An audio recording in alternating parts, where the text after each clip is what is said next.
Pada kesempatan kali ini kami akan menampilkan hasil diskusi kami yang telah kami lakukan kurang lebih selama 3 hari yang berupa pantun, cerpen, dan puisi.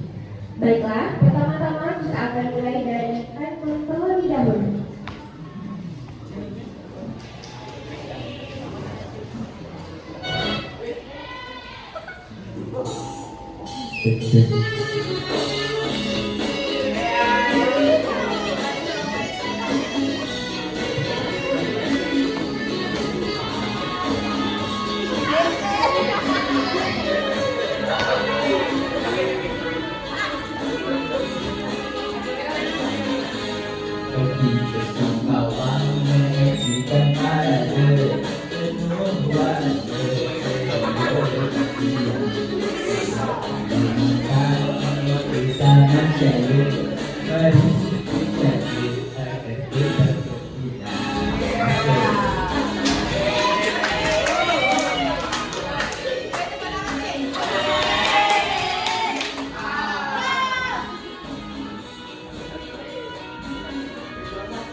Ibu telah melihat orang kaya, dia makan pakai ikan koma. Kalimantan Barat kaya akan budaya, mari lestarikan sampai akhir zaman.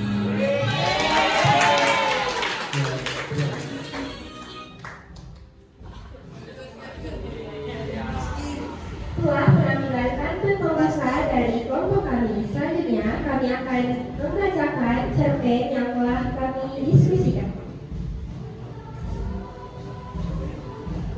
Kutukan Puake di Sungai Kapuas. Di tepi Sungai Kapuas, desa kecil itu tampak hidup dalam ketenangan. Namun, di balik kehidupan zaman itu, ada satu larangan yang tak pernah dilanggar. Jangan mendekati sungai saat malam hari. Bagi penduduk, larangan itu lebih dari sekedar nasihat.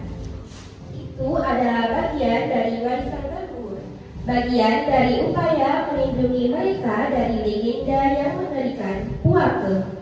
Roh air ini dikenal suka memuji manusia, kadang kejam dan memiliki humor yang ganjil.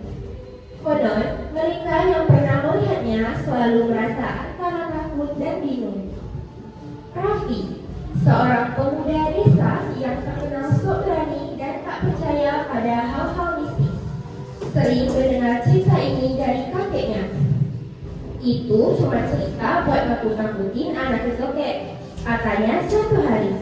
Lihat saja, aku akan membuktikan bahwa Puake cuma dongeng. Kakeknya menggelengkan kepala.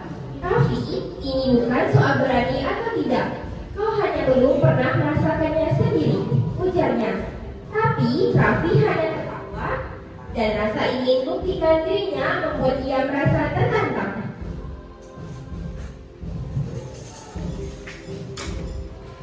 Malam itu, Raffi mengajak sahabatnya, Johnny, untuk ikut bersamanya ke sungai.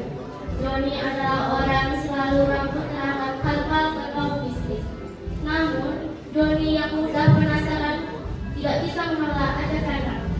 Dia mengikuti sahabatnya ke tepi sungai sambil membawa senter dan sebotol soda. Mereka berdiri di sana, ditemani suara gemericik pepohonan dan cahaya bulan yang samar-samar menerangi permukaan air. Suasana begitu hening dan terasa menegangkan. Raffi mulai memanggil-manggil, menatap Puake dengan berani. Puake, mana kau? Katanya kau suka menakuti orang. Hah, cuma dongeng. Kayaknya sambil menggores. Johnny yang sejak awal merasa tak nyaman berbisik ketakutan. Sudahlah, kalau memang ada bagaimana?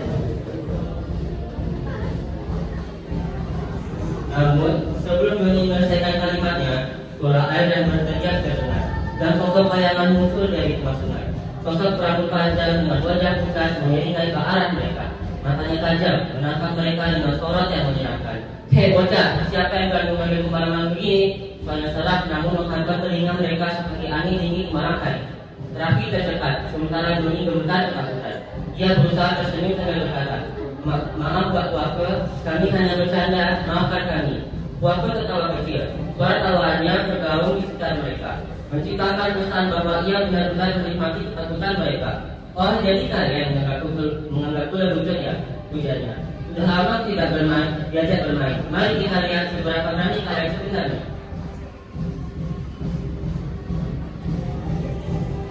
Main apa? Raffi mencoba bersikap santai, meski di dalam hatinya mulai menyesal telah datang ke sungai itu. Joni yang lebih penakut buru-buru menambahkan, mungkin main coklat atau catur saja. Puake melirik mereka, tersenyum licik. Tidak, mari kita mainkan tarikan saja. Lihat siapa yang kuat bertahan di air. Dalam sekejap, Puake menjentikan jarinya. Dan tiba-tiba perahu kecil di dekat mereka mulai bergetar, seolah-olah ada sesuatu yang menariknya dari bawah. Dalam hitungan detik, mereka berdua terseret ke dalam air. Raffi dan Joni berteriak panik, berusaha berenang ke permukaan. Namun, Puake hanya melayang di atas air. Tawa geli seakan sedang menonton pertunjukan yang sangat menghibur. Raffi yang biasanya berani, kini merasakan ketakutan yang sesungguhnya. Tubuhnya terasa berat, seolah ada yang menariknya ke dasar sungai. Joni di sisi lain hampir kehabisan tenaga dan mulai panik luar biasa. Setiap kali mereka hampir mencapai permukaan, Puake menekan air dengan telapak tangannya, menahan mereka tenggelam lagi, seakan-akan ingin menguji keberanian dan ketahanan mereka. Di tengah-tengah upayanya untuk bertahan, Raffi terkejut melihat bayang-bayangan di dasar sungai. Bayangan itu seolah berbentuk wajah-wajah orang yang pernah ia dengar dari cerita kakeknya. Para pemuda yang dulu dianggap gilang karena melanggar larangan desa. Wajah-wajah itu tampak kosong, pucat, dan seolah mengawasinya dengan tatapan mengingatkan. Raffi berpikir merasa seolah mereka adalah arwah yang terperangkap di dasar sungai, bagian dari kutukan Puake. Joni yang nyaris kehabisan napas mulai menangis. Tolong lepaskan kami minta maaf, kami tak akan mengganggumu lagi. Dia merintih dengan suara bergetar melihat kepanikan mereka. Puake akhirnya berhenti menahan mereka. Ia melayang di atas air dan membantu mereka ke tepi sungai. Bagaimana? Mas berani? Tanya Puake sambil main di hadapan mereka dengan senyum. Satu kali masih maju, seakan ingin memastikan mereka tak akan mengulangi kesalahan itu lagi. Dengan wajah pucat, Raffi mengganggu hati. Sementara Joni hanya bisa berusaha terbata-bata. Kami tak akan kembali ke sini. Kami bersumpah. Puake tersenyum, senyum yang aneh dan menyeramkan. Namun, kini tampak sedikit ramah, seolah dia merasa puas telah memberi pelajaran kepada mereka. Aku tidak selalu jahat. Tahu, kadang aku hanya iseng. Ujarnya dengan nada yang mengandung peringatan. Saat fajar menyingsing, Raffi dan Joni ditemukan warga desa di tepi kanan sungai. Basah kuyup dan menggigil. Penduduk yang melihat mereka tak percaya pada cerita yang mereka sampaikan tentang Puake. Sebagian besar dari mereka menganggap Raffi dan Joni hanya berlebihan atau bahkan sengaja membuat cerita untuk menarik perhatian. Namun, beberapa orang tua di desa itu mengganggu pelan seolah memahami bahwa legenda Puake memang nyata. Mereka tahu hal itu. Kedua pemuda itu benar-benar telah melihat sesuatu yang bukan manusia.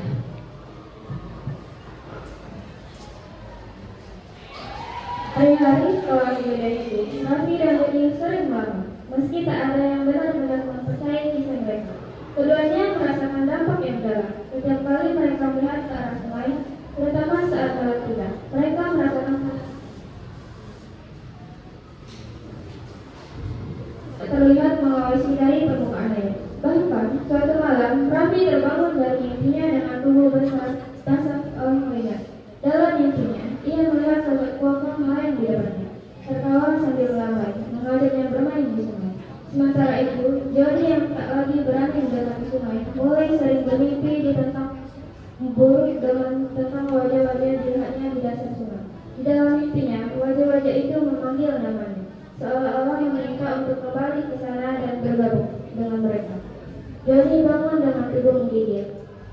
setiap kali ia teringat pengalaman itu, ia merasa dihantui oleh bayangan-bayangan dari malam-malam tersebut.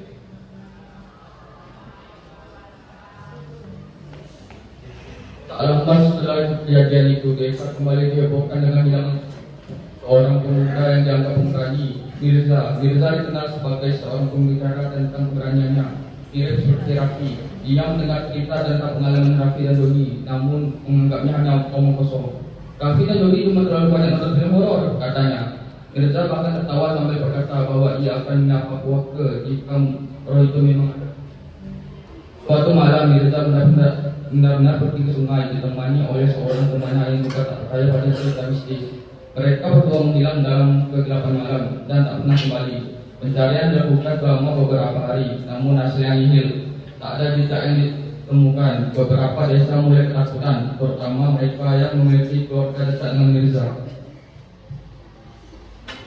Setelah hilangnya Mirza, Raffi dan Doni semakin yakin bahwa mereka telah beruntung. Berani bodoh mereka harus membawa mereka pada nasib yang sama seperti Mirza. Raffi mulai menghargai cerita kakeknya dan bahkan mulai percaya bahwa puaka adalah perlindungan sungai yang tidak ingin diganggu. Tak sadar hal-hal yang dunia ini yang memang lebih baik dihormati daripada ditantang. Ini larangan itu kembali diperketat pada orang tua. Menceritakan pada orang gena faktor dengan lebih serius, memastikan generasi muda memahami bahaya dan kita dan seperti semata kuat menuntut oleh perasaan ada perubahan dalam keadaan alam. Keadaan kita sejak berubah gelap, berapa warga melihat bayangan sama-sama di muka air. Ada yang bilang itu adalah ilusi.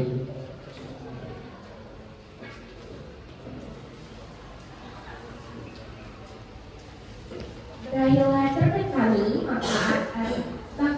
maka saya akan menampilkan sedikit puisi yang saya buat.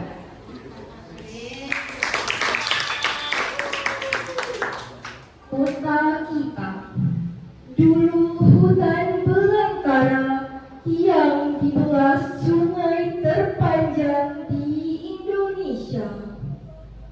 Karena perjuangan Sultan Abdurrahman, berdirilah kokoh kota kebanggaan kita. Sultan Qadariyah pendiri kota kita, kota yang banyak fenomena, Masjid Jami bukti peninggalan sejarah tertua kita yang tak harus kita lupa. Ada pula berdiri kokoh Tugu Katulistiwa, menjadi ikon kota kebanggaan kita. Fenomena alam yang tiada duanya. Kami bangga jadi budak Pontianak. Berakhirlah puisi tersebut. Jika dibuka dengan pantun, maka ditutup juga dengan pantun. Di sini saya akan menampilkan penutup pantunnya dari Tunda. Rehat boleh.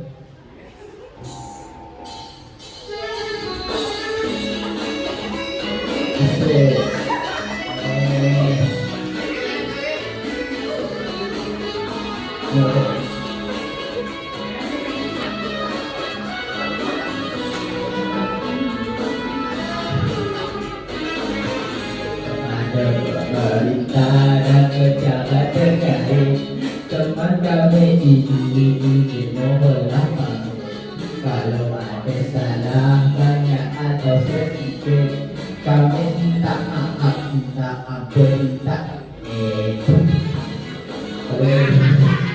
Kemudian jam tutup. Wassalamualaikum warahmatullahi wabarakatuh.